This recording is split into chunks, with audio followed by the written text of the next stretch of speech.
1 Jean chapitre 2. Mes petits enfants, je vous écris ces choses, afin que vous ne péchiez point.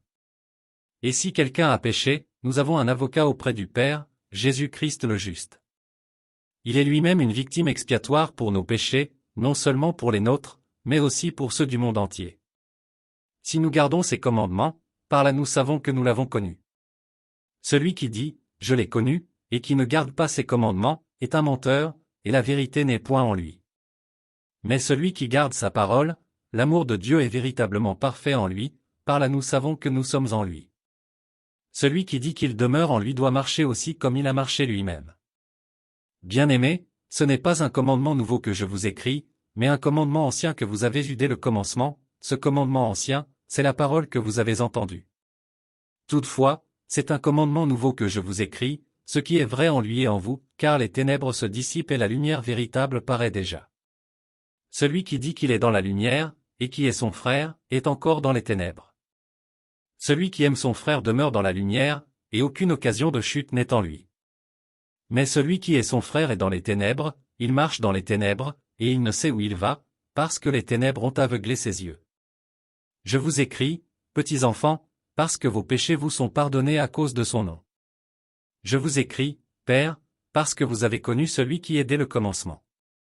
Je vous écris, jeunes gens, parce que vous avez vaincu le malin.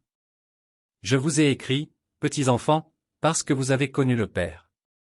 Je vous ai écrit, Père, parce que vous avez connu celui qui est dès le commencement.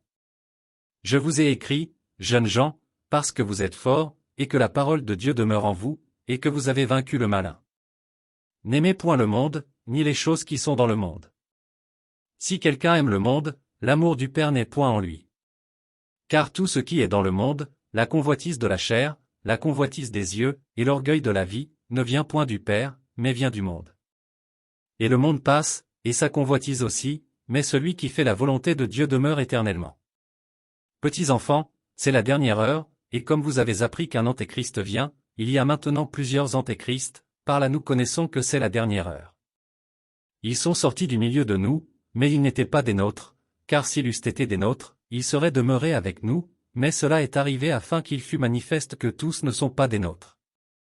Pour vous, vous avez reçu l'onction de la part de celui qui est saint, et vous avez tous de la connaissance. Je vous ai écrit, non que vous ne connaissiez pas la vérité, mais parce que vous la connaissez, et parce qu'aucun mensonge ne vient de la vérité. Qui est menteur, sinon celui qui nie que Jésus est le Christ? Celui-là est l'antéchrist, qui nie le Père et le Fils. Quiconque nie le Fils n'a pas non plus le Père, quiconque confesse le Fils a aussi le Père. Que ce que vous avez entendu dès le commencement demeure en vous.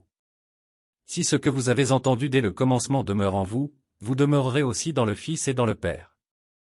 Et la promesse qu'il nous a faite, c'est la vie éternelle. Je vous ai écrit ces choses au sujet de ceux qui vous égarent. Pour vous, l'onction que vous avez reçue de lui demeure en vous, et vous n'avez pas besoin qu'on vous enseigne, mais comme son onction vous enseigne toutes choses, et qu'elle est véritable et qu'elle n'est point un mensonge, demeurez en lui selon les enseignements qu'elle vous a donnés. Et maintenant, petits enfants, demeurez en lui, afin que, lorsqu'il paraîtra, nous ayons de l'assurance, et qu'à son avènement nous ne soyons pas confus et éloignés de lui.